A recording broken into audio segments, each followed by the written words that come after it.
What's up, YouTube, and welcome to Codename Scream. I am that horror guy. And I'm Mel. And make sure to like, subscribe, and ring the bell for notifications for all things horror. Welcome to another episode of With That Being Said. We are still covering the Purge films. So if you haven't checked out the first one, please make sure to go back and take a look at that. Where are we today? Anarchy! Anarchy! In the U.S.? U.S. Dang. Man. Okay. It was released July 18, 2014, written and directed by James DeMonico, produced by Jason Blum, Michael Bay, Andrew Form, Brad Fuller, and Sebastian K. Mermaid. Mermaidian. Mermaid Man. Yeah. Memissary. We tried. See, you give me trouble over pronouncing these names. Now you're just doing it all over the place. I did it for like 30 videos before you came in, okay? Also, now I'm the bad And now guy. you're the bad guy. Alright, well, maybe you can read numbers. Yeah. Oh, that as we know, that sometimes doesn't actually happen the way it should. You haven't seen some of this, but you will if you're on Patreon with us eventually.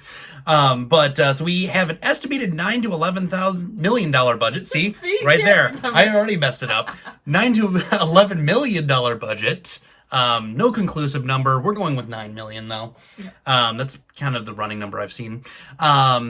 Box office, on the other hand, 111.9 million. So definitely much bigger improvement from the last film. Bigger budget and a bigger turnaround. How did that break down in the theaters in the U.S.?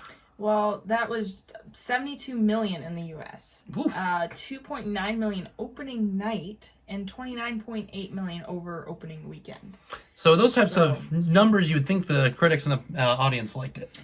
A little bit more than the last one. Okay. And there's still level playing field between critics and audience. So they're still in agreement. Which is a weird thing for us. Critics 57% and audience just 1% behind at 56%. That's the closest I think we've gotten yet. And it's nice to see that's 2 in a row, so people feel the same about The Purge. Yeah. But if you were to take that number and adjust it for 2021 inflation, you'd be looking at 127.2 million that film has made. So still doing amazing. Still a success. We're just going to briefly chat about this one, as we always do. Provided here in this link in the description below, I will have for you to be able to stream it on Amazon Prime, as well as a really killer box set that you can pick up all 4 films for only like $20. So you got options. So, but without further ado, we are going into another year. It's like exactly a year from the first one. So we're starting off this one of multiple storylines that all kind of intertwine together here. We've got a family that the mother is a waitress at a restaurant, comes home to a very ill father and her daughter. And that family is opposing the whole Purge. So it's kind of nice to get people that weren't for the Purge necessarily. The whole first film, everyone was for it. Everyone was toting the Purge. Now we have a family that necessarily isn't caring for it. And on the other side of it, we've got another storyline starting with Leo, who is a retired cop. Played by Frank Grillo. Frank Grillo playing the same role he plays in pretty much every movie ever. Just some angered cop or something to that effect. Always has a vendetta. Like, perfect Punisher. But his son had unfortunately been killed on a non-Purge day. And due to some legal technicalities, the guy that did it got off. So he's going to go look for him, and that's what he's going to spend his purge doing, despite the fact that his ex-wife is beating on the door, pleading with him not to do it. And then he gets into his armored vehicle, which is awesome. And just toting the guns, he's off. And then we get our third storyline that intertwines everybody together. A young couple that are on the brink of separation. And they stop off at a grocery store, get outside of the grocery store, and we've got a group of masked kids, painted up kids, you name it. But this group of people are just kind of being awkward and kind of, taunting them in some ways. They get in their car to go and leave, and they're out on the highway, and the car just kind of breaks down. Power steering just goes completely out on them. Get out, and hey, there's the group of kids following them, and they're They're responsible for it. And the Purge sirens go off while they're outside. They're there. How convenient. Yeah, just worked out very nicely. And then as the movie progresses, you get to see everybody's stories throughout the evening. The mother gets into it with the boss from the restaurant at one point because of failed advances on his behalf. Your game sucks, man. Like, point blank, and you deserve to die when it happened. So that's how I felt about that. They end up connecting with Leo at a point, and during that time, he's pretty much there to protect them. That was that whole entire get up there. Go through a whole slew of things. We're going to kind of just cut through this one real quick. There's a little bit more going on. This one I really would recommend everyone to actually sit and watch. Yeah. But we get to the very end of the movie. We're 5 minutes before the Purge is over, where Leo is going to finally get his revenge. And comes out covered in blood and whatnot. He gets shot. People get shot. It's kind of, yeah. You just have to watch You just kind of have to watch that one. And then we get the sirens and we get the credits. It's another 364 days till the next Purge and the stats. But during this time, and I will put this one in there because this is something that was really interesting and you don't see until later again, they had been sending out death squads from the Founding Fathers to buff their numbers up a little bit because this whole Purge thing doesn't work the way they want it. So these death squads are out to ramp these killing numbers up because the lower class is what they're really eliminating here at the end of the day. So that was a nice little tidbit I almost forgot about, but I had to throw it in there. Almost forgot. So, what do we have for fun facts on this one? Well, this kind of film you would think would take years to make, right? Like, you would it just think. Seems like there's so much in this one, way more than the first one. Oh yeah. Well, this film had a deadline of a year, including writing, casting, filming, editing, special effects, all that, just a year. Director said the film didn't feel rushed, but the timeline was difficult. Well, so that's pretty rushed all across the board to me. A year to make a movie just from nothing to completion. We're getting on the hype train, you know? That's crazy. He stated that he wanted the second film to be a mix of The Warriors and Escape from New York. I can totally see that. Yeah. Yeah, he was is a big John Carpenter fan and wanted to use Escape from New York as like a template for the film. Yeah. Good job, sir. Yeah, well done. Now that I'm like hearing that totally tracks. Yep. Zach Gilford, who plays Shane, and Keel Sanchez, who plays Liz, are a married couple in real life.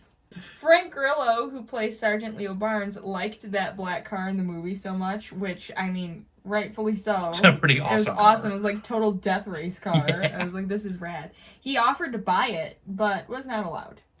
Lame. Okay. Yeah. It's probably in one of those like car museums now. Oh, probably. Like the famous. Look at the Batmobile. Yeah, it's probably right next to the Batmobile. Yeah. Which one's which? We won't ever know because it looks just like the Nolan Batmobile. During the end of the credits, there's a shot of knives and blades laying on the table. One of the blades is recognizable as belonging to Vampire Slayer Faith Lehane from the Buffy the Vampire series. Wow. Okay, I'm going back to that because I loved Faith. Yep. Faith was awesome. In an interview, Frank Grillo compares his character Leo to Clint Eastwood's character Outlaw Josie Wales in the movie of the same name. I compare him to every role he's ever played. Hey, look, it's Crossbones in Captain America. But he does a good job in every single He does one. do amazing. Yeah, he fits the bad boy, disgruntled cop mentality. It's very well cast. Unfortunately, he's being typecast. Yep. So what did you think about this? Not only what did you think about it, but what do you think about it in comparison to the first one? So the thing I like, we'll start with that. Okay. Because the thing I enjoyed about this one, and I started to say that right in the beginning when we were discussing the film, is I like the fact that this one showed everybody's different opinions. In the first one, I very much felt so that everybody was in support of the Purge. Mm-hmm. We were in a very upscale neighborhood that's not affected by the Purge whatsoever. That they're the class that's not getting killed off. Mm-hmm. This side, we got the lower class. We got the middle class. We got the higher class. We got everybody. And we got everybody's opinions, whether they were for or against it. Right. I loved that aspect of this film. I thought that was a really great take. And I don't think we would have been able to get that in the first one whatsoever. As a whole, did not care for this one as much, unfortunately. Yeah, it just didn't really settle well for me overall. I didn't like it when it came out either. Really? Yeah, I've pretty much stood by this one. Just didn't do it for me. And I don't know what it is about it that particularly stands out. I don't know if it's because there are so many different stories going on and they all just kind of interconnect. But I feel like they got the formula right as the movies got later in the series. I felt like this one was, though I do tout the whole opposing opinions and, you know, everything there, I will say I just didn't enjoy it. Okay. Well, we're going to have another conflictor. This Looks like we got a line division. Almost 3 in a row. We sort of agreed on the last one. That one that's a blurred line. I liked this one significantly better than the first one. Okay. I thought I liked the fact that there was more violence in it because that's really what the Purge is all about. Right. And there wasn't a ton of violence in the first one. You didn't see... I mean, there was, but you didn't see, like, how massive the Purge actually is. It was very contained to one street, one neighborhood. Right. Other than what you were seeing on the TV. I liked that you got the feeling of what it was like to be out on the street as someone not in support of the Purge, but being stuck on the street. Right. Like, I loved that aspect of it. I really did like the intertwined storylines. I liked... that you didn't even really know who these people were or why they were significant at the beginning. You know, you see the waitress, and then you see the couple, and I like that they purposely made the characters so mysterious because the couple, you didn't even know, A, that they were a couple, or B, that they were separating when they were even having that conversation because they're like, well, we should tell your sister. And I think that was brilliant writing, whereas they didn't want to give these people too much of a personality yet. Yeah. They was very like baseline, these are just everyday people. I liked that. I liked how the story connected. I was never bored, whereas the first one there were times where I was just kind of zoning in and out. This one I was invested because it was really edge on your seat, like especially after dude got shot, you know, it was like what's gonna happen, and the whole thing with like how they were telling Frank's character that what's his name, Leo, right? Yeah, they were telling Leo, oh, we're gonna get a car for you, and then they get to the house and there's no car. Like just every little thing like just interested me because there were little turns. There was no real big twist necessarily in this one, but I liked how it followed the storylines of these people, and these 3 sets of people were also different, and then they like banded together to create this like and I also love the truck with the machine gun. Yeah. Can we talk about how awesome the truck with the machine gun is? Yeah. The back just goes up and he's like, oh, so good. Yeah, the truck was awesome. Yeah, yeah. And I like that the last point I'll make, the reason that I really liked this is it gave the people participating in the Purge a face more so than in the first one, because you got the lead guy, and that was like really all you got to know. But then with these people you associate, I feel like the second one with those masks more with the people participating in the Purge. Absolutely. And then it also makes you realize that people that are participating in the Purge aren't necessarily always bad people. They're just people trying to get ahead. Yeah. Like when they kidnapped the people and they were like, are you going to kill us, blah, blah, and they're like, oh, no, we're not going to kill you. We just need the money. Right. You know, so it kind of puts a face to, you know, not everyone's necessarily super awful, but they're just kind of making the best of a bad situation. Because the Purge is a bad situation. Yeah. All the way around. But yeah, I liked it. I give it a thumbs up. Liked it better than the first one. Yep. And I would say the politics side of it was the most interesting. Oh, definitely. And like, it really kind of brought that whole, do you question, you know, your government?